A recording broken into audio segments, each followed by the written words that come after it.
we were able to change the way our plot function works in order to update data within our chart as it changed. So with the button at the bottom, we could sort the data so that it was ascending or descending, and the contents of the chart would change accordingly. Now, there's still one remaining problem, and that is that the axes continue to be drawn on top of each other, and you can see this most evident in the x-axis because all of those labels continue to stack. So now we'll fix that problem. Let's head to the code. So in the index.html file, we want to take all of the code that draws the axes and put it into a separate drawAxis function. So let's go down to the plot function, and before we create it, let's create a function and call that drawAxis. And then for the argument, it'll be params. So now, instead of drawing the axis within the plot function, we'll call drawAxis. And we'll do this underneath the change of the domains for the x and y scales. So within the plot function, we'll type drawAxis.call. We'll pass this, and then we'll pass the params that come from the plot function. So really, we're taking them from the plot function and passing them straight into drawAxis. Now, a reminder, we're using the .call function. And so what that does in JavaScript is it lets us explicitly define what this will be within drawAxis. If we don't use .call, it's going to fail. So that's important. First thing that we'll do is lift the grid lines portion of the plot function. So I'll cut it and then paste within drawAxis and then fix the indenting. Let's comment this. Draw the grid lines, and I'll fix the indenting. Then we'll want to grab the axes. So if we scroll down, we'll find just under the exit function, right here at line 144, this append G. We'll remember that we created the axes by appending a group to the chart and then putting the axes within. So from line 144 all the way down to the end of the function, but not including this curly brace, I'll cut the code and delete the extra lines, go into the drawAxis function, and paste.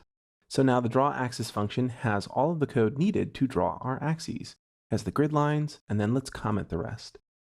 This is the x-axis, and this is the y-axis. And then as well, we have the code to create the labels. So this is the y label, and this is the x label. So before we go any further, we want to test this. We want to see if we're passing this, which is representative of chart, and we know that because we call plot with call, and we say, okay, we want to use chart as the value for this within plot. So then within plot, this stands for chart, and we're passing it into the drawAxis method via the call function, and we're just passing along the parameters. Now this should just work because we haven't changed any of the references. We've passed them along. And let's actually, before we test it, create a comment here. Draw the axes and axes labels. Okay, we'll head to the web page and refresh.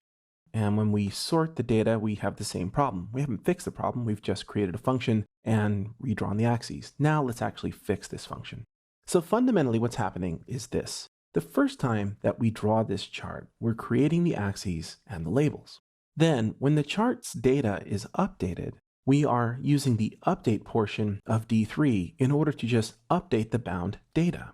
So we need to do the same thing with the axes. When it's loaded, we need to draw the axes. And when it's updated, we need to update them, not draw them again. Now, the way that we'll do this is we'll create a custom parameter called initialize. Let's head to the code. And now at the very bottom, where we call plot for the first time, I'm going to add an argument to the params object called initialize. And we'll set it true because the first time we call plot, we want to initialize the chart. Then when we call it with each button press, we want it to be false because the chart has already been initialized. So after grid lines, type comma, initialize, colon, false. And now within drawAxis, we want to create some conditional logic. So let's find drawAxis.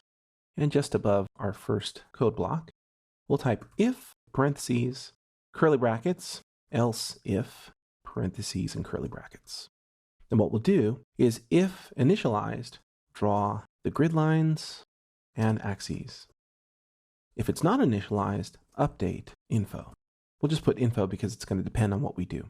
So now if params.initialize is true, then we'll draw the grid lines and the axes. Else if params.initialize is false, we'll just update.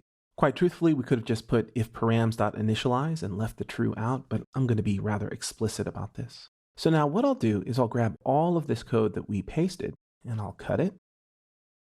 And then I will paste it within the if params initialize is true. And let me fix some of the indenting. Okay, we'll indent and indent that back.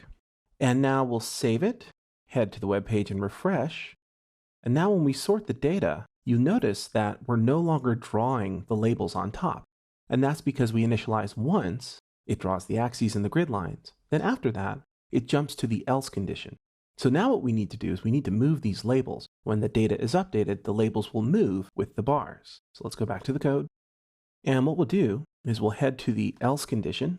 We'll update the x-axis first. So this.selectAll, and we'll pass as a selector g.x.axis.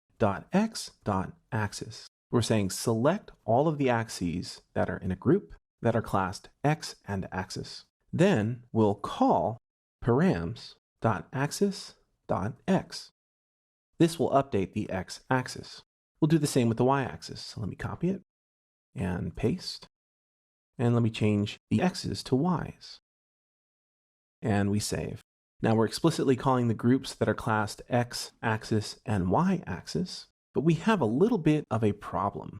If we take a look at this chart, we'll refresh, go to elements. If you click this magnifying glass, you can hover over the elements and then get the element that includes this information. So let me make this larger. And so here we have a group. These groups have sub-information, but really we're looking for the larger group. Here is the y-axis group. What we did was we also put into the x and y-axis group the label for the x-axis. It's right here. You can see this is a text element that belongs to the group x-axis, but so are all these other text elements. So we want to affect the text within the x-axis, but only the axis text, not the legend or the key. How do we do that? Well, let's make this smaller so it's out of the way and click on console. Now let's head back to the code. What we're going to do is we're going to class those labels that apply to the axis in a specific way. So we'll go back up to the first part of the condition. Now where we create the x-axis is right here at line 82. And we select the text here at line 87. So now after selecting the text, which is the text of the x-axis, we're going to type .class, open and close parentheses. Let's indent.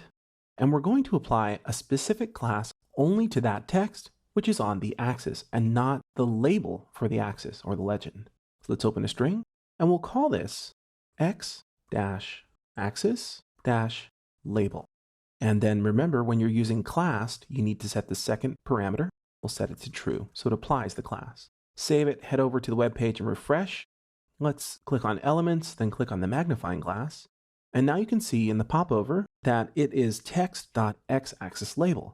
But the same text, which is the legend, in the same group is not classed that way. And the reason we did that is so that we can specifically select that axis text.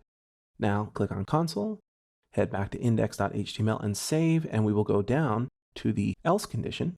And here between the updating of the two axes, now I'll update those labels. To do this, I'll type this.selectAll, and as the argument, I want to select all of the text that is .x-axis-label. Now, on a new line, I'll set the style.style, and we'll set the text anchor so that it's at the end. Now, I'll set an attribute .attr, and I'll change the nudging on the x-axis by 8. And this is actually quite similar to the way I set it up before, right here. So actually, let me take all of these items and copy them and paste them again. That's more efficient.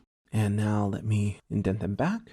Okay, so all we're doing is we are reaffirming the transformations that we did to the text on that axis. Because we've updated the text with this first call, then we've transformed it with this second call.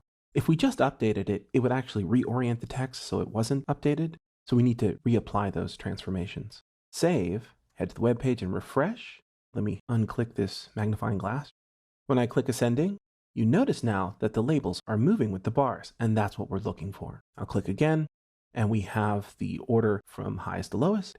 And now no longer do we have the axes being drawn on top of each other. Instead, we have a function that draws the axes, knows that we're initializing, so we can just draw them the first time. And then with each change in data as it's updated, the axes are updated appropriately.